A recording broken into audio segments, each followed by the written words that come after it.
খুব মনোযোগ দিয়ে লক্ষ্য করো সবাই। আমরা আজকে আলোচনা করব যে বিষয়টি নিয়ে, সেটা হচ্ছে স্থিতিস্থাপকতা, যার ইংরেজি নাম হচ্ছে এলাস্টিসিটি।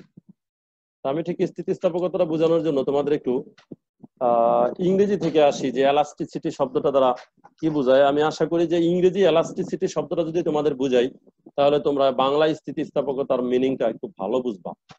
তো আসলে স্থিতিস্থাপকতা জিনিসটা কি, সেটা খুব সুন্দরভাবে আমাদের আগে একটু ক্লিয়ার করা দরকার। তো এলাস্টিক শব্দটার নাম বোধহয় তোমরা সবাই শুনছো, এলাস্টিক। ঠিক তার বিপরীত শব্দ হচ্ছে প্লাস্টিক। তো ঠিক এলাস্টিক আর প্লাস্টিক, এটার মধ্যে আসলে পার্থক্যটা হচ্ছে এরকম, যে বস্তুটা প্লাস্টিক সেটা হচ্ছে রিজিড বডি। রিজিড বডি মানে কি, অর্থাৎ সেটাকে বল প্রয়োগের মাধ্যমে আকার আকৃতির পরিবর্তন করা যায় না, যেরকম আছে সেরকমই থাকে। যেমন একটা প্লাস্টিকের পুরো একটা বস্তু তোমাকে দিলাম, ধরো প্লাস্টিকের একটা কলম দিলাম, তুমি চাইলেই কিন্তু জাস্ট টেনে বা বল প্রয়োগ করে তার আকার আকৃতির পরিবর্তন করতে পারবা না। বাট তোমাকে যখন এলাস্টিক দিব, আমরা জানি যে এলাস্টিকটা হচ্ছে যে রাবার জাতীয়, সেটা কোথায় ব্যবহার করা হয় সেটা আমরা জানি। তো এলাস্টিক শব্দটা আশা করি সবারই পরিচিত। এলাস্টিক যেটাকে বলে, এটা হচ্ছে কি, এটাকে জাস্ট টেনে ছেড়ে দিলে কি ঘটে, ঘটনাটা ঠিক যতটুকু ছিল এটা আবার ঠিক পূর্বের অবস্থায় ফিরে যায়। তাহলে এলাস্টিসিটির ধারণাটাই হচ্ছে এরকম, যে কোনো বস্তুর উপরে বাহ্যিক বল প্রয়োগ করে বস্তুর আকার বা আকৃতির পরিবর্তন করার পরে প্রযুক্ত বল সরিয়ে নিলে, কথাটা খেয়াল করো, প্রযুক্ত বল সরিয়ে নিলে বস্তু যদি সম্পূর্ণরূপে পূর্বের অবস্থা ফিরে পায়, তাহলে সেই বস্তুকে বলা হয় স্থিতিস্থাপক বস্তু। আর এই ঘটনাটাকে বলা হয় স্থিতিস্থাপকতা। তো আশা করি সবার একটা ধারণা হয়েছে। তাহলে স্থিতিস্থাপকতার মূল বেসিক হচ্ছে যে আমরা কোনো বস্তুর উপর বল প্রয়োগ করব, বল প্রয়োগে ওই বস্তুর আকার বা আকৃতির পরিবর্তন হবে, তারপরে যেই বলটা প্রয়োগ করছে সেই বলটা সরায় নিব, সরায় নেওয়ার পর বস্তু আবার পূর্বের অবস্থা ফিরে পাবে, এটাকে বলা হয় স্থিতিস্থাপকতা। তো ডেফিনেশনটা একটু পরে যদি আসে, এই যে স্থিতিস্থাপকতা সংজ্ঞাটা এখানে দেওয়া, বাহ্যিক বল প্রয়োগ করলে আকার আকৃতির পরিবর্তন হয়, যে ধর্মের জন্য প্রযুক্ত বল সরিয়ে নিলে বস্তু পূর্বের অবস্থা ফিরে পায়, এরপর ডট ডট দিয়ে রাখছি, আশা করি তোমরা বুঝবা, তাকে স্থিতিস্থাপকতা বলে। তাহলে স্থিতিস্থাপকতা হচ্ছে ধর্ম, আর বস্তুটার নাম হচ্ছে স্থিতিস্থাপক বস্তু।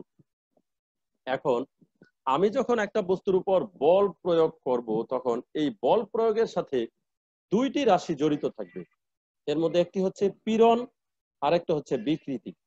তো হয়তো বা মাথায় প্রশ্ন জাগতেছে যে পীড়ন কি জিনিস, আবার বিকৃতি কি জিনিস। আগে আমি একটু পীড়ন কি আর বিকৃতি কি সে বিষয়টা তোমাদের একটু ক্লিয়ার করি, তারপরে আমি পীড়ন এবং বিকৃতি নিয়ে হুকের সূত্র, এটাকে হুকস ল বলে, বাংলায় অনেকে মজা করে বর্ষি মিয়ার সূত্র বলে। হুকসের বাংলা হচ্ছে বর্ষি, তো এটাও আসলে এরকমও বলে। তো হুকসের সূত্রটা আলোচনা করার পূর্বে, হুকের সূত্র আলোচনার আগে আমি একটু পীড়ন আর বিকৃতিটা বলি। আসলে পীড়ন শব্দটা আসছে এরকম, যেমন অনেকে বলেন এত পীড়ন মানে পিরাপিরি, বলেন এত পিরাপিরি ভালো লাগে না। পিরাপিরি মানে আসলে এটা একটু বেদনাদায়ক বা কষ্টদায়ক এরকম একটা ব্যাপার। তো ওখান থেকে, তো ওই শব্দটা থেকে, ওই পিরাপিরি থেকেই আসলে বাংলা একটা শব্দ যেটা হচ্ছে পীড়ন। এখানে পীড়ন মানে কিন্তু ওই যে ওরকম চাপাচাপি করা আর কি, যে কোনো বস্তুর উপরে বেশি অতি পরিমাণ, মানে যে আমি এটা করতে চাই না, তারপরে বেশি পিরাপিরি, এত পিরাপিরি ভালো লাগে না, তার মানে আমাকে তারপরে প্রেসার দেওয়া হচ্ছে, এটা করেন এটা করেন, এরকম আর কি। তো ওই আমরা কোনো বস্তুর উপরে যখন বাহির থেকে অর্থাৎ বল প্রয়োগ করব, তখন একক ক্ষেত্রফলে যেই পরিমাণ বল প্রয়োগ করা হবে, যাকে আমরা অলরেডি চাপ বলছি, সেই চাপটাই হবে পীড়ন। তাহলে নিশ্চয়ই তোমাদের মধ্যে প্রশ্ন জাগে যাচ্ছে, স্যার চাপ যদি পীড়ন হয়, তাহলে আবার এটা নাম আলাদা হইলো কেন? তাহলে তো চাপ হইলেই হইতো বা পীড়ন হইলেই হইতো। আলাদা নাম হইছে এজন্য যে পীড়ন শব্দটা সব জায়গায় চলে না, শুধু স্থিতিস্থাপক বস্তুর উপর যদি কোনো বল প্রয়োগ করা হয় একক ক্ষেত্রফলে, তাইলে যেই চাপ হয় তাকেই পীড়ন বলে। আশা করি ধারণাটা ক্লিয়ার হয়েছে। যে কোনো বস্তুর উপর একক ক্ষেত্রফলে বল দিলে তাকে কিন্তু চাপ বলে, যে কোনো বস্তুর উপর। বাট স্থিতিস্থাপক বস্তু কিন্তু সবাই না পৃথিবীতে, যে বস্তুটা স্থিতিস্থাপক বস্তু তার উপরে একক ক্ষেত্রফলে যে পরিমাণ বল দিব তাকে আমরা পীড়ন বলবো। তার মানে হচ্ছে পীড়নকে চাপ বলা যাবে, সকল পীড়নই চাপ, কিন্তু সকল চাপকে পীড়ন বলা যাবে না। এলো পীড়নের ধারণা ক্লিয়ার করলাম। এবার আসি বিকৃতি। বিকৃতি কথাটা আশা করি সবাই বোঝো। বিকৃতি মানে হলো বিকৃত করে ফেলা, আকার আকৃতির পরিবর্তন করা, একদম আঞ্চলিক ভাষায় যাকে বলে বসকায় ফেলানো, সোজা কথা। যেটা বোঝো, এই হলো বিকৃতি আর কিছু না। তার মানে আকার আকৃতি আর আগের মতো নাই, সেটাকে চেঞ্জ করে ফেলা, এটাকে বলে বিকৃতি। ইংরেজি শব্দে যাচ্ছি না, আমার একটা স্ট্রেস আর একটা স্ট্রেইন, সেদিকে না যাই, বাংলা দিয়েই বলি। তো বিকৃতিটা হচ্ছে কিরকম, যে একটা বস্তুর আকার আকৃতির পরিবর্তন হয়ে যাওয়া। কিন্তু বিকৃতি বলতে একটা বস্তুর আকার আকৃতির পরিবর্তন, যেহেতু বিকৃতি একটা রাশি, তার মানে এটা একটা কাউন্ট করার দরকার আছে, একটা মেজারমেন্টের দরকার আছে যে বিকৃতির মান কত।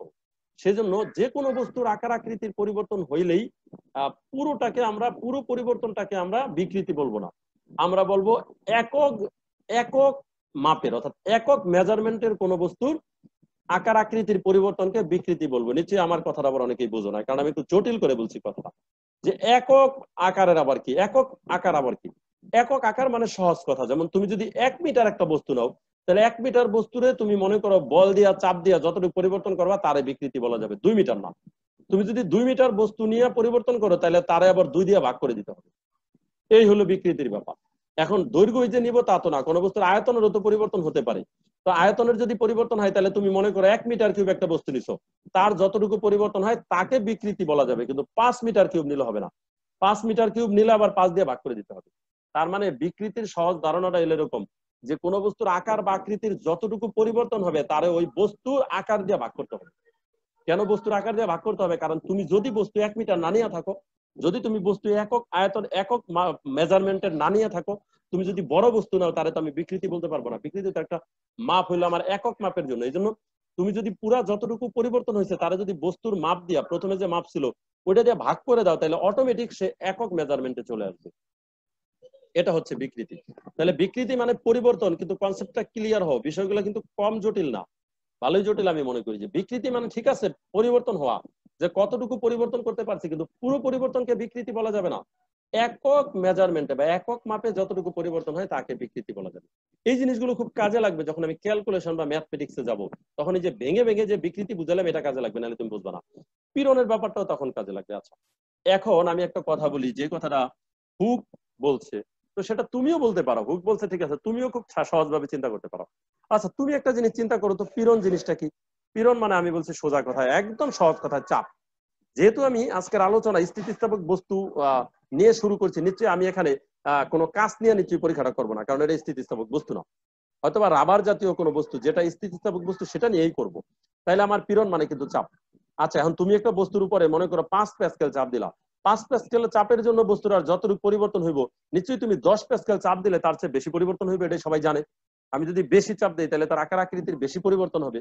তার মানে সহজ কথা, যেটা হুক অনেক আগেই বুঝছে, সেটা হুক হয়তো বলে গেছে, আমরা সেটা জানবো। তার মানে সহজ কথা, যে কোনো বস্তুর যদি বেশি পীড়ন হয় তাহলে তার বিকৃতি বেশি হয়।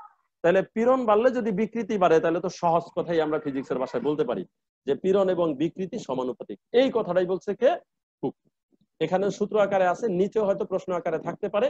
কে বলছে যে হুক সাহেব কি বলছে দেখো, আমরা যদি পীড়ন এবং বিকৃতি বুঝে থাকি, তাহলে হুকের সূত্রটি বোঝা খুব সহজ। সূত্র অনুসারে স্থিতিস্থাপক সীমার ভেতরে পীড়ন বিকৃতির সমানুপাতিক। মানে সহজ কথায় স্থিতি পীড়ন এবং বিকৃতি সমানুপাতিক। এই যে পীড়ন সমানুপাতিক বিকৃতি। এখন এখানে আরেকটা শব্দ যুক্ত করছে, নিশ্চয়ই অনেকের ভিতর আবার এই প্রশ্ন জায়গা গেছে, স্যার আবার এই কথাটা এখানে যুক্ত করলা, স্থিতিস্থাপক সীমার মধ্যে এটা আবার কথা। এই স্থিতিস্থাপক সীমার ধারণাটা তোমার আবার একটু ক্লিয়ার করি। এই ধারণাটা ক্লিয়ার না থাকলে তুমি আবার বুঝবা না। সেটা হলো, আমি এই যে এত চিৎকার করে গলা ফাটাইতেছি স্থিতিস্থাপক বস্তু স্থিতিস্থাপক বস্তু, প্রত্যেকটা পদার্থের স্থিতিস্থাপক বস্তুর স্থিতিস্থাপক ধর্ম প্রদর্শন করার বা আচরণ করার একটা নির্দিষ্ট সীমানা আছে। মনে করো আমি তোমার হাতে ছোট্ট একটা রাবার দিছি, তোমার সে রাবারটা পুরো একটা স্থিতিস্থাপক। যেমন প্যান্টের বেল্টে ইয়েতে যেটা ব্যবহার করা হয়, বেল্টের ওখানে, তো সেটা আমরা জানি যে সামান্য টানে টেনে ছেড়ে দিলে সেটা আগের জায়গায় চলে যায়। তো এই যে আমি যখন টান দিব, তখন কিন্তু তার উপর আমি একটা বল দিব। কারণ আমি তোমাকে ওই যে খাতা, অনেক সময় গাটার যেটা বলা হয়, তোমরা খাতা টাতা পরীক্ষার সময় আমরা আটকে রাখি, যে রাবারটা, সেটা ভালো একটা স্থিতিস্থাপক পদার্থ, আমি দিলাম ওইটা তোমাকে, তুমি বললা এটা একটা স্থিতিস্থাপক বস্তু, তুমি কি করলা, সেটা এমন জোরে টান দিলা, সেটা গেল সিরিয়া। তার মানে তো ইচ্ছা মতো তো বল দেওয়া যাবে না, ওর তো স্থিতিস্থাপক একটা সীমানা আছে। তার মানে প্রত্যেকটা বস্তুর স্থিতিস্থাপক ধর্ম দেখানোর জন্য তার উপরে প্রযুক্ত বলের একটা সীমানা আছে, যে ওই সীমা পর্যন্ত সেই স্থিতিস্থাপক পদার্থের ন্যায় আচরণ করে। তার চাইতে বেশি বল দিলে সে হলো ছিঁড়ে যায়, সোজা কথা। আর সোজা কথা নষ্ট হয়ে যায়। যেন বলছি স্থিতিস্থাপক সীমার ভিতরে রাখা এই কাজ করতে হবে, নাহলে তো আমার জিনিসই ভেঙে চুরে নষ্ট হয়ে যাবে। সুতরাং ওইভাবে সহায়া দিতে হবে, যে পরিমাণ দিলে সে হয়। এই হচ্ছে পীড়ন এবং বিকৃতি সমানুপাতিক। এখন নিশ্চয়ই তোমরা অলরেডি একটা জিনিস জানো যে মাঝখানে যদি সমানুপাতিকের চিহ্ন থাকে, সেটা হয়তো আমরা ফিজিক্সে আগেই পাইছি। এই সমানুপাতিক চিহ্ন তোলার নিয়ম কি? সমানুপাতিক চিহ্ন তোলার জন্য এরপরে একটা ধ্রুবক যুক্ত করতে হয়। এই যে আমরা একটা ধ্রুবক দিচ্ছি, দেখো এই লাইন থেকে পরে লিখছি যে পীড়ন সমান ধ্রুবক কিন্তু বিকৃতি। একটা ধ্রুবক আমি নতুন নিয়ে আসছি, গণিতের নিয়ম অনুসারে আমি একটা ধ্রুবক নিয়ে আসছি। আমার ফিজিক্স কিন্তু এই ধ্রুবকের একটা নাম দিছে, অর্থাৎ এই যে যে ধ্রুবক পদার্থের পীড়ন এবং বিকৃতির সাথে সম্পর্কযুক্ত একটা ধ্রুবক থাকে, এই ধ্রুবকের নাম হচ্ছে স্থিতিস্থাপক গুণাঙ্ক। এই ধ্রুবকটার নাম হচ্ছে স্থিতিস্থাপক গুণাঙ্ক, এক কথায়। এখন এটা আবার পরবর্তীতে আমি আজকের একটু আলোচনা একটু পরে আবার দেখবো, এটার আবার নতুন নাম আসবে। তো আপাতত আমি স্থিতিস্থাপক গুণাঙ্ক বললাম এখানে যে ধ্রুবকটার নাম। এখন হয়তো তুমি বুঝতেছো যে পীড়নের কোনো ম্যাথমেটিক্স, ধ্রুবকের ম্যাথমেটিক্স, বিকৃতির ম্যাথমেটিক্স এটা আমরা নিচে পাবো। আপাতত আমি এইটুকু শুধু বই থেকে নিচ্ছি, তোমার এইটুকু সম্পূর্ণ বই তোমরা দেখো, তোমাদের বইয়ে ঠিক যেভাবে আছে আমি ওইভাবেই বই থেকে এতটুকু জিনিস নিয়ে নিছি। এই হচ্ছে পীড়ন সমান ধ্রুবক কিন্তু বিকৃতি। এই ধ্রুবক এখন পীড়নের ক্যালকুলেশন, বিকৃতির ক্যালকুলেশন এবং ধ্রুবকের ক্যালকুলেশন আমি নিচের দিকে করে দিব। তো এটা নিয়ে একটা চিত্র আছে, তোমরা চিত্রটা একটু ভালোভাবে খেয়াল করে, চিত্রটা থেকে একটা জিনিস বোঝার আছে। সেটা হলো আমি এতক্ষণ যে কথাগুলো করলাম সেটাকে একটু প্র্যাকটিক্যালি কাজে লাগাই। এই যে একটা বস্তু আমি নিলাম, সেটা একটা বস্তু নিচ্ছি, সেটা রাবার জাতীয় যে কোনো পদার্থেরই হবে, তার দৈর্ঘ্য হচ্ছে এল নট। তো এল নটটা যেহেতু আমরা শুরুতে নিয়ে নিছি, তার মানে এই এল নটকে আমি বলে দিতে পারি, যেহেতু আমি এটাকে তোমার বলছি, এটাকে আমি আদি দৈর্ঘ্য বলতে পারি। খেয়াল করো, এটাকে বলতে পারি আদি দৈর্ঘ্য। আচ্ছা, তাহলে পদার্থের আদি দৈর্ঘ্য সমান আমরা ধরে নিলাম এল নট। এই যে এল নটটা হচ্ছে আদি দৈর্ঘ্য, এটা ভেতরে পড়ে গেল। তো এল নট হচ্ছে একটা বস্তুর আদি দৈর্ঘ্য। আচ্ছা, এবার আমি কি করব, তার উপর একটা বল দিব। এখানে আবার একটা ঝামেলা আছে আমাদের সাথে, সেটা হলো আমরা হলো বলটাকে এফ বলি, কিন্তু বই আবার টি বলছে। তুমি বল এফ এর পরিবর্তে ইচ্ছা করলে টি লিখতে পারবা, কারণ কি টান বল তো। আমরা তো একটা বস্তুকে ছোট থেকে বড় করার জন্য টান দিই, এই টান, টান ইংরেজি হলো টেনশন যেটাকে বলা হয়, এরকমের জন্য একটা টি দ্বারা প্রকাশ করা হয়েছে। তো তুমি এই বলটাকে ইচ্ছা করলে টিও বলতে পারবা, এফও বলতে পারবা, কারণ ফোর্স যেহেতু তাকে এফ বলতে পারবা। তো দেখা গেল যে তুমি তাকে একটা টান বল দিলা, অথবা এই টান বল দেওয়ার জন্য তুমি আরেকটা কাজ করতে পারো। তুমি নিজের হাতে টান না দিয়া তুমি কি করবা, রাবার জাতীয় বস্তুর নিচে এখানে একটা বর চাপাইয়া দিছো। এই যে নিচে দেখো, তুমি এম বরের একটা বস্তু এটার নিচে বেঁধে দিচ্ছ। দেখো মাঝে মাঝে কিন্তু টান দেওয়া লাগে না, জানো। একটা রাবার জাতীয় বস্তুর নিচে যদি 2 কেজি বর চাপায় দাও, তাহলে অটোমেটিকই টান পড়ে। এই যে মনে করে একটা বর দিছো, তো বর দেওয়ার পরে তুমি এখান থেকে একটু ক্যালকুলেশন করে নিচ্ছ যে বর ডব্লিউ সমান আমরা কি জানি, এম ইন্টু জি। তো যাই হোক, এই যে এই অর্থাৎ এখানে যদি আমি এম বর দেই, তাহলে অটোমেটিক এটার একটা ওজন হয়ে যাবে, সেটা হচ্ছে ডব্লিউ সমান এম জি। এই যে ওজন, তার মানে এই ওজনটা হচ্ছে নিচের দিকে, আর এদিকে টান বল সেটা আমরা হয়তো উপরের দিকে টান দিলাম বা যে কোনো দিকে দেওয়া যায়। এখানে হয়তো বা টান আর ওজন এটার উপরে একসাথে দুইটা জিনিস কাজ করে, বস্তুটা নিজস্ব একটা টর্শন বা টান এদিকে কাজ করে, আবার ওজনের কারণে আমি তাকে নিচ দিকে করতে পারি। তো এই যে যে বলটা প্রয়োগ করবো আকৃতির পরিবর্তনের জন্য, আবার আরেকটা কথা তোমাদের বলে রাখি, আমি কিন্তু ইচ্ছে করলে বড় থেকে ছোটও করতে পারি, আবার উপর দিকে চাপ দিয়া দৈর্ঘ্যের পরিবর্তন করতে পারি। তো আমাদের এখানে আমরা সবসময় বড়ই করব, ছোট করব না। তাহলে আদি দৈর্ঘ্য এল নট, আর তার উপর একটা বল প্রয়োগ করে তার এই যে বড় করার পরে তার দৈর্ঘ্য হয়ে গেছে এল। তার মানে এই যে দেখো এখন কিন্তু তার দৈর্ঘ্য হয়ে গেছে এল। ওইটা ছিল আমার আদি দৈর্ঘ্য, আর এবার কিন্তু আমার আদি দৈর্ঘ্য না, এবার আমার যেটা সেটা হচ্ছে সরাসরি এটাকে আমি শেষ দৈর্ঘ্য বলতে পারি। যে এই এল নট বস্তুটার একটা বল প্রয়োগ করার কারণে তাকে আমি এল বানায় ফেললাম দৈর্ঘ্য। এখন আমি তোমাকে যদি বলি এল নট তো বস্তুর ছিল সাইজ, এখন তো তার দৈর্ঘ্য হয়ে গেছে এল, তাহলে তুমি আমাকে একটু বলো তো কতটুকু দৈর্ঘ্যের পরিবর্তন হয়েছে। তুমি বলবা sir L minus L not. এই যে দৈর্ঘ্যের পরিবর্তন এল মাইনাস এল নট। কেন বলবা না এল মাইনাস এল নট? কারণ তুমি তো দেখবা কোনটা বড়। আমি তো অবশ্যই বলছি যে বল প্রয়োগ করে আমি বড় করছি, তাহলে দৈর্ঘ্যের পরিবর্তন মানে এল মাইনাস এল নট। কিন্তু এটাকে তো বিকৃতি বলা যাবে না, তাকে তো আদি দৈর্ঘ্য দিয়ে ভাগ করতে হবে, এটা আমি শুরুতেই বলছি। কারণ ওরে যদি তুমি 1 মিটার না নিয়ে থাকো, আমার তো টেনশন আছে তুমি 1 মিটার নিচ্ছ কিনা। তুমি 1 মিটার নিলে কিন্তু ওই ভাগ করা না করা একই কথা হয়ে যায়, কারণ তুমি নিচে 1 মিটার দিয়ে ভাগ করলা, তাহলে কিন্তু তোমার মেজারমেন্ট আগের জায়গায় থেকে গেল। এই যে তাহলে আমার বিকৃতিটা, একটু আগে আমি যে বিকৃতির কথাটা বলছি সেটাকে আমি এখন গাণিতিক রূপ দিছি। আশা করি প্রত্যেকে তোমরা বুঝতে পারতেছো যে বিকৃতি সমান L minus L naught divided by L not. এই গাণিতিকটা আশা করি তোমরা বুঝতেছো। কারণ আমি ধরছি প্রথমে দৈর্ঘ্য এল নট, আর সেটাকে বল প্রয়োগ করার পর দৈর্ঘ্য হয়েছে এল। তাহলে আমি একটু জানতে চাই দৈর্ঘ্য কতটুকু পরিবর্তন হয়েছে, ওই যে দৈর্ঘ্যের বিকৃতি কতটুকু ঘটছে, এল মাইনাস এল নট এতটুকু ঘটছে। কিন্তু এই পুরোটাকে তো বিকৃতি বলা যাবে না, তাকে এল নট দিয়ে ভাগ করতে হবে। যদি তার দৈর্ঘ্য 1 মিটার না নিয়ে থাকি, 1 মিটার নিলে এটা 1, এটার কোনো ভ্যালু থাকে না, পুরো মাপ তাহলে ঠিক আছে। আর 2 মিটার নিলে 2 দিয়ে ভাগ করে 1 মিটারের হিসাবটা চলে আসে। তাহলে বিকৃতির জন্য একটা হিসাব কিন্তু আমি এখানে দাঁড় করাইছি। আর পীড়নের যে ম্যাথমেটিক্সটা, এটা আশা করি তোমরা আগে সবাই জানো, কারণ পীড়নকে যেহেতু আমি চাপের সাথে কম্পেয়ার করছি, সুতরাং চাপ সমান বল বাই ক্ষেত্রফল। ইচ্ছে করলে এখানে বল এফ এর জায়গায় টি লিখতে পারো, যেহেতু বইয়ে বলছে। আশা করি এই দুটা ম্যাথমেটিক্স সবার ক্লিয়ার হয়ে গেছে। এই যে আমি এখানে যে দুটা ম্যাথমেটিক্স ইউজ করছি, আশা করি তোমরা সেই দুইটা ম্যাথমেটিক্স বুঝতে পারছো যে পীড়নের ম্যাথমেটিক্সটা কি হবে আর বিকৃতির ম্যাথমেটিক্সটা কি হবে, এই দুইটা জিনিস আশা করি সবার ক্লিয়ার আছে। তো এখানে তোমাদের আমি আরেকটু আপগ্রেড ধারণা দিয়ে রাখি, সেটা হচ্ছে আমি তো এখানে দৈর্ঘ্য নিয়ে চিন্তা করছি, যদি তুমি আয়তন নিয়ে চিন্তা করো তাহলে তুমি আদি আয়তন নিবা ভি নট, আর বল প্রয়োগের পরে তোমার আয়তন হবে ভি, তখন কিন্তু তোমার আয়তনের পরিবর্তন হবে ভি মাইনাস ভি নট, নিচে আবার নেবা ভি নট, তখন সেটা হবে আয়তনের জন্য বিকৃতি। তবে সাধারণভাবে প্রথমত চিন্তাটা সবসময় দৈর্ঘ্য নিয়ে করা হয়। আচ্ছা, এবার হুকের সূত্রে কি বলছে দেখো, পীড়ন সমানুপাতিক বিকৃতি। এবার আমি আগের মতো করে এখানে শুধু কথার মধ্যে না থেকে এবার আমি ক্যালকুলেশনে ম্যাথমেটিক্সে যাই, আমি নিজে আবার তৈরি করে দিচ্ছি, বইও আছে। তো পীড়নের পরিবর্তে আমি লিখলাম এফ ডিভাইডেড বাই এ, সমানুপাতিক চিহ্ন দিলাম, বিকৃতির পরিবর্তে লিখলাম L minus L naught divided by L naught. আশা করি কোনটা দ্বারা কি বোঝায় সেটা তোমরা অবশ্যই জানো। এল নট কিন্তু আদি দৈর্ঘ্য, এল হচ্ছে শেষ দৈর্ঘ্য, হ্যাঁ, টি বা এফ হচ্ছে প্রযুক্ত বল, এ হচ্ছে ক্ষেত্রফল এরিয়া। আশা করি এটা প্রত্যেকটা ছাত্রই জানো। এই যে সমানুপাতিকের চিহ্ন তুলে একটা সমান চিহ্ন দিছি না, যার জন্য ডান দিকে একটা ধ্রুবক দেয়া লাগবে, তো এই ধ্রুবকটা আমরা ওয়াই দিছি। ওয়াই দেওয়ার পিছনে একটা কারণ আছে, কারণ এই যে হুকের সূত্রটা, এই এই ধ্রুবকটা আবার আবিষ্কার করছে যা, তার নাম হচ্ছে ইয়ং, এটাকে ইয়ং এর মডুলাস বলে, এজন্য ইয়ং বিজ্ঞানীর নাম, এজন্য এটাকে ওয়াই দ্বারা প্রকাশ করা হয়েছে। তো আমি আবার নিচে একটু সূত্রটাকে পুরো এক্সপ্লেন করছি কোনটা দ্বারা কি বোঝায় দেখো, যদি আবার তোমাদের এটা নিয়ে কোনো কনফিউশন থাকে কোনটা দ্বারা কি বোঝায়, সেজন্য এই যে এফ ডিভাইডেড বাই এ সমান Y into L minus L not equation থেকে আলাদা করে নিয়ে এখানে এফ দ্বারা বোঝায় প্রযুক্ত বল, এটা বুঝাইছি, এ হচ্ছে ক্ষেত্রফল, ওয়াই হচ্ছে ইয়ং এর মডুলাস, এল নট হচ্ছে আদি দৈর্ঘ্য, এল হচ্ছে শেষ দৈর্ঘ্য। যদি কারো আবার এই প্রশ্নে কোনো কনফিউশন থাকে সেটার জন্য আবার আমি এটা দাঁড় করাইছি। তো আরেকটু ব্যাপার খেয়াল করো, এখন আমি যদি প্রথমে এখানে দৈর্ঘ্যের কথা চিন্তা না করতাম তাহলে হয়তো আয়তনের কথা চিন্তা করতাম। তোমরা তোমাদের বইয়ে খুললে দেখবে এল ছাড়া আবার এখানে ভি আছে, তো এখানে ভি হইলে সমীকরণটা কি দাঁড়াবে আশা করি এখন সবাই বুঝবা কিভাবে হবে। তখন বাম দিক কিন্তু যা আছে তাই হবে, F divided by A, F এর পরিবর্তে টি লিখতে পারো, সেটা বইয়ে টি লিখছে, তুমি লিখলেও কোনো সমস্যা নাই, সমান ওয়াই ইন্টু এখানে হবে V minus V not divided by L not. এই যখন এখানে ভি মাইনাস ভি নট লিখবা তখন আর এখানে ওয়াই লেখা যাবে না, তখন এখানে লিখতে হবে বি। কেন বি লিখছে, কারণ ওইটাকে আবার বলে বাল্ক, বি ইউ এল কে, বাল্ক মডুলাস। এই বাল্ক মডুলাসের জন্য বইয়ে দেখবা তখন আরেকটা ইকুয়েশন আছে, এল বাদ দিয়ে এখানে হয়ে গেছে V, V minus V not divided by V naught, আর এখানে হচ্ছে বি। কখন ওটা কাজে লাগবে, যদি আমাদের দৈর্ঘ্য নিয়ে অঙ্ক আসে তাহলে দৈর্ঘ্যের জন্য এটা কাজে লাগবে, আর আয়তন নিয়ে অঙ্ক আসলে তখন V minus V not divided by V not ওটা কাজে লাগবে। আমি কিন্তু দৈর্ঘ্যের ইকুয়েশনটা ভালোভাবে আলোচনা করলাম তোমাদের, আর আয়তনের ইকুয়েশনটার জন্য আলোচনা করলাম না। যদি আমার অঙ্কের মধ্যে প্রয়োজনে আয়তনের ফর্মুলা ইউজ করা লাগে তখন কিন্তু আমি জাস্ট এইটা দিয়ে তোমাদের সেরে দিব যে ওইটার মতো বুঝে নাও, আমি কিন্তু এই কথা বলে শেষ করে দিব।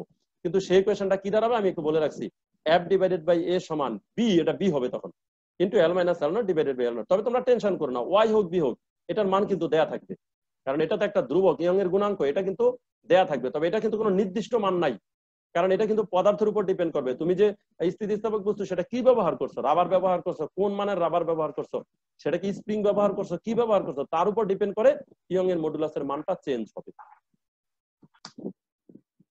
আচ্ছা, এবার লক্ষ্য করো, উপরের আলোচনার পরে আমরা এবার কিছু ইকুয়েশন নিয়ে কথা বলবো। আশা করি এগুলো নিয়ে আমার খুব একটা কথা বলা লাগবে না, অলরেডি আলোচনার মধ্যে আমি সবগুলোই বলছি, কারণ এগুলো না বললে তো তোমরা ম্যাথমেটিক্স গুলো বুঝতে না। যেমন এই যে স্থিতিস্থাপকতা কাকে বলে, বাহ্যিক বল প্রয়োগ করলে বস্তুর আকার বা আকৃতির পরিবর্তন হয়, এটাই স্বাভাবিক ধর্ম। যে ধর্মের জন্য প্রযুক্ত বল সরিয়ে নিলে বস্তু পূর্বের অবস্থা ফিরে পায় তাকে স্থিতিস্থাপকতা বলে। হ্যাঁ, তো এটুকু একটু ডট ডট দিয়ে রাখছে, তোমরা বুঝে জানিও, সরিয়ে নিলে বস্তু পূর্বের অবস্থা ফিরে পায় তাকে স্থিতিস্থাপকতা বলে, মানে ওইটুকু লিখে নেই কেন যেন জানি না, তোমরা লিখে নি। স্থিতিস্থাপক পদার্থ কাকে বলে, যে সকল পদার্থের স্থিতিস্থাপক ধর্ম রয়েছে তাদেরকে স্থিতিস্থাপক পদার্থ বলে। এটা তো বলছি যে যেই পদার্থটা ওই ধর্ম শো করবে বা ওই ধর্ম মানে ওই আচরণ শো করবে তাকে কিন্তু আমরা স্থিতিস্থাপক পদার্থ বলবো। তাহলে হয়তো তোমরা স্থিতিস্থাপক পদার্থ কাকে বলে সেটা বুঝে গেছো। এরপরে পীড়ন কাকে বলে সেটা তো বলছি, স্থিতিস্থাপক বস্তুর ক্ষেত্রে একক ক্ষেত্রফলে লম্বভাবে উদ্বুদ্ধ প্রতিরোধকারী বলকে পীড়ন বলে। ওই যে বল সে আগের বলই, তো উদ্বুদ্ধ মানে তো সৃষ্ট, একটু নতুন ল্যাঙ্গুয়েজ আছে, লম্বভাবে বলা আছে, বলটা তাকে আমরা সাধারণত লম্বভাবেই প্রয়োগ করি, উদ্বুদ্ধ মানে সৃষ্টি, প্রতিরোধকারী মানে বাধা সৃষ্টিকারী, যে কোনো বলকে পীড়ন বলে। ওই একই কথা, এখানে হয়তো পীড়নের জন্য একটু অন্যভাবে, তুমি এত কিছু না বলে স্থিতিস্থাপক বস্তুর মধ্যে একক ক্ষেত্রফলে যে বল প্রয়োগ হয় তাকে পীড়ন বলে বললেও হয়ে যাবে। এরপর বিকৃতির কথাটা আমি এতক্ষণ যেটা তোমাদের বললাম, তোমরা কয়েকবার জিজ্ঞেস করলা, স্থিতিস্থাপক সীমার কথাটা কিন্তু থাকতে হবে, কারণ আমি বলছি সীমানার চাইতে বেশি বল যদি প্রয়োগ করা হয় তাহলে কিছুই কাজে লাগবে না, সেজন্য এই কথাটা মাঝে মাঝে যুক্ত করা হয়। হ্যাঁ, স্থিতিস্থাপক সীমার মধ্যে বাহ্যিক বল প্রয়োগ করলে কোনো বস্তুর আকার বা আয়তন বা দৈর্ঘ্যের পরিবর্তন ঘটে। দেখো কতগুলো কথা বলা আছে, বস্তুর আকার হতে পারে পরিবর্তন, আয়তন হতে পারে, দৈর্ঘ্য হতে পারে, কখন কোনটা নিয়ে ভাববো সেটার জন্যই হবে। দৈর্ঘ্যের জন্যই আমি সাধারণত তোমাদের হিসাবটা দেখাইছি, তো এটা দৈর্ঘ্য না হয় কিন্তু আয়তন হতে পারতো বা আকার হতে পারতো পরিবর্তন। একক দৈর্ঘ্যের বা একক আয়তনের পরিবর্তন হলো বিকৃতির। যে একক দৈর্ঘ্য বলতে কি বুঝেছি তুমি বুঝো, একক দৈর্ঘ্য মানে দৈর্ঘ্য দিয়ে ভাগ, ওই যে দৈর্ঘ্য দিয়ে ভাগ করছি। একক আয়তন মানে কিন্তু আয়তন দিয়ে ভাগ, একক মানে একক দিয়ে ভাগ, এই যে পরিবর্তন হলো, তার মানে পরিবর্তনকে ওটা দিয়ে ভাগ করা মানে একক দৈর্ঘ্যের। এই জন্য এটা হলো তোমার ডেফিনেশন। একক দৈর্ঘ্যের বা একক আয়তনের পরিবর্তনই হলো বিকৃতি। তো এই এককের জন্যই কিন্তু আমাদের ওই যে আদিটা দিয়ে ভাগ করা লাগছে। হুকের সূত্র অলরেডি উপরে সবাই পড়ছো। হুকের সূত্রটি স্থিতিস্থাপক সীমার মধ্যে ভেতরে পীড়ন এবং বিকৃতি সমানুপাতিক, এই কথাই বলছে, তুমিও বলে ফেললা। এবার কোন পদার্থের স্থিতিস্থাপক গুণাঙ্ক 2.9, এটা 2.5, এটা বলতে 2 নিউটন পার মিটার স্কয়ার বলতে কি বোঝায়? এখানে স্থিতিস্থাপক গুণাঙ্কের এককটা 2 নিউটন পার মিটার স্কয়ার, তো তুমি দেখতেছো এটা স্থিতিস্থাপক গুণাঙ্কের একক আর তোমার পীড়নের একক সেম। এটা একটু আমি তোমাদের ক্লিয়ার করে আসি এখান থেকে, যেহেতু আসলে এখানে তুমি একটু দেখো যে স্থিতিস্থাপক গুণাঙ্কের ওয়াই এককটা কি। ওয়াই একক আর তোমার এই চাপের একক কিন্তু এক হবে, কারণ এটা কিন্তু কোনো একক নেই। একটু বোঝো সবাই, L minus L naught divided by L naught, এটি করে একক থাকে কিভাবে বলো? উপরেও দৈর্ঘ্য নিচেও দৈর্ঘ্য, তাহলে দৈর্ঘ্য দৈর্ঘ্য কাটা যায়। অথবা তুমি যদি আয়তনের কথা চিন্তা করো, তাহলে উপরে আয়তন নিচে আয়তন, তাই এটুকুর কোনো একক থাকে না। এজন্য তোমাকে কিন্তু মনে রাখতে হবে যে ইয়ং এর গুণাঙ্কের একক আর তোমার এটা কিন্তু চাপ, বল বাই ক্ষেত্রফল, চাপের একক সেম। এজন্য সবসময় স্থিতিস্থাপক গুণাঙ্কের একক হবে ওই চাপের একক আর কি, নিউটন পার মিটার স্কয়ার। এটাকে তুমি প্যাসকেলও বলতে পারবা। তো এটা বলতে কি বোঝায়? আচ্ছা, তাহলে কোন পদার্থের স্থিতিস্থাপক গুণাঙ্ক এত বলতে হয়, স্থিতিস্থাপক গুণাঙ্ক কাকে বলে আমরা তো সহজেই জানি। এই দেখো, স্থিতিস্থাপক গুণাঙ্ক মানে হলো পীড়ন ভাগ বিকৃতি, যে ধ্রুবক রাখলে পীড়ন আর ভাগ বিকৃতি, তার মানে পীড়ন আর বিকৃতি দুইটার ভাগফল হলো এই ধ্রুবকটা, অনুপাতটা। তাহলে যেহেতু বলছে ধ্রুবক 2, তাই আমি তো সহজে বলে দিতে পারি যে পীড়ন এবং বিকৃতির অনুপাত 2 বলে দিলে হবে, অথবা পীড়নকে বিকৃতি দ্বারা ভাগ করলে 2 হবে, এটা বলে দিলে হবে। এই কথাই বলা আছে অনুধাবনে। কোন পদার্থের স্থিতিস্থাপক গুণাঙ্ক 2 বলতে বোঝায় 1 মিটার স্কয়ার প্রস্থচ্ছেদের ক্ষেত্রফল বিশিষ্ট কোন পদার্থের একক দৈর্ঘ্য বিকৃতির জন্য দৈর্ঘ্য বরাবর 2 নিউটন বলের প্রয়োজন হবে। মানে এই জিনিসগুলো তুমি সব বসায় দাও ওই সূত্রের মধ্যে, দেখবা যে তুমি অটোমেটিক স্থিতিস্থাপক গুণাঙ্কের মান 2 পেয়ে যাবা। কি বসাবা? 1 মিটার স্কয়ার ক্ষেত্রফল বসাবা। ক্ষেত্রফল বিশিষ্ট কোন পদার্থের একক দৈর্ঘ্য বিকৃতির জন্য, তাহলে দৈর্ঘ্য বিকৃতি একক হবে, একক হবে। সবগুলো এবার বসায় দাও। দেখো তুমি, এই যে এটা 1 মিটার স্কয়ার বসায় দিলাম, এটা কিন্তু 1 মিটার স্কয়ার বলছে। একক দৈর্ঘ্য বিকৃতি মানে এইটুকুর মান বলছে 1। সংজ্ঞাটা কিভাবে দেওয়া? এই যে এইটুকুর মান বসাইলা 1, এর মান বসাইলা 1, তাহলে তো সরাসরি ওয়াই সমান এফ হয়ে গেল। তার মানে বলের যে মান সেটাই হলো তোমার স্থিতিস্থাপক গুণাঙ্ক হয়। এইভাবে এখানে ডেফিনেশনটা দেওয়া আছে, ম্যাথমেটিক্স থেকে দেখলে বুঝতে পারবা যে 1 মিটার স্কয়ার প্রস্থচ্ছেদের ক্ষেত্রফল বিশিষ্ট পদার্থের একক দৈর্ঘ্য বিকৃতির জন্য দৈর্ঘ্য বরাবর 2 নিউটন বলের প্রয়োজন হয়। কারণ এখানে যদি তুমি একটু বলো যে স্যার আমি তো 1 মিটার স্কয়ার নেবো না, আমি নিবো, আমার শখ হইছে, আমি এনে 5 মিটার স্কয়ার ক্ষেত্রফল নেবো, তাহলে 5 মিটার স্কয়ার ক্ষেত্রফল নিলে এখানে একক দৈর্ঘ্য নিও না, এনে 5 একক দৈর্ঘ্য নিও, কারণ ওই একক একক আবার কাটতে হইব, নাইলে আবার তুমি এই ডেফিনেশন ঠিক রাখতে পারবা না। তবে সাধারণত সব সংজ্ঞাগুলো 1 দিয়ে দেওয়া হয়, আমাদের অন্য কিছু চিন্তা করার দরকার নেই। আচ্ছা, পীড়নের একক তো আগেই বলছি নিউটন পার মিটার স্কয়ার, যেহেতু এটা চাপ। হ্যাঁ, তারপরে হচ্ছে বিকৃতির একক কি? বিকৃতির একক নাই, আগেই বলছি। একই জাতীয় দুইটি রাশির অনুপাত বলে বিকৃতির কোনো একক নাই। পীড়ন এবং বিকৃতি সমানুপাতিক, এটা কার সূত্র? হুকের সূত্র। এটা জাস্ট একটা এমসিকিউর জন্য, আমরা সবাই জানি। পীড়ন এবং বিকৃতির অনুপাতকে কি বলে? দেখো, একটা জিনিসই কিন্তু বারবার ঘুরে ফিরে, স্থিতিস্থাপক গুণাঙ্ক। আবার স্থিতিস্থাপক গুণাঙ্কের একক কি সেটাও আমরা জানি। আচ্ছা, এখানে বলা আছে পীড়ন বা বিকৃতি কত প্রকার, এটা 3 প্রকার, জাস্ট নামটাই মনে রাখো, কারণ তোমার বইয়ে 3 প্রকার কি কি নাই। একটা হচ্ছে দৈর্ঘ্য বিকৃতি, একটা হচ্ছে তোমার আয়তন বিকৃতি, একটা হচ্ছে কিন্তন বিকৃতি যাকে বলা হয়, যেটা কোণের উপর ডিপেন্ড করে আর কি, কত ডিগ্রি কোণে পরিবর্তন, মানে একটা বস্তুর আকার আকৃতি, ওটাকে আকার বিকৃতি বলা হয়। আকার বিকৃতিটা কোণের উপর ডিপেন্ড করে। যেমন একটা বস্তু সোজা খাড়া আছে, তুমি তাকে একদিক থেকে বল দিয়ে হেলায়া দিলা, আকৃতির পরিবর্তন করলা, তখন কত ডিগ্রি কোণের পরিবর্তন হয়েছে সে কোণের উপর ডিপেন্ড করে আবার বিকৃতির কারণ।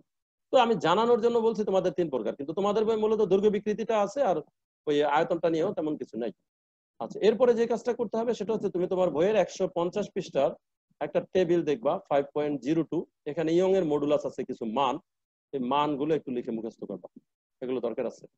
হ্যাঁ, কারণ ওই যে আমি বললাম যে পদার্থভেদে যেহেতু মানটা চেঞ্জ হবে, পদার্থটা কি সেটা কিন্তু তারপরে একটা পদার্থের জন্য, রাবারের জন্য কিন্তু নির্দিষ্ট আছে, তো পদার্থের জন্য কিন্তু নির্দিষ্ট, তাহলে নির্দিষ্ট যেহেতু মান আছে, মানগুলো একটু লিখে মুখস্থ রাখতে হবে। যদি এমসিকিউর জন্য চলে আসে, বইয়ে যেহেতু আছে, পদার্থের জন্য চেঞ্জ হবে আলাদা আলাদা, এখন আলাদা আলাদা পদার্থের জন্য মান তো আছে, যে কার জন্য কত, সেটা তো আমরা জানি যে এই পদার্থের জন্য এটা, তো সেরকম একটা ছক বইয়ে দেয়া আছে, সুতরাং এটা তোমাকে জানতে হবে।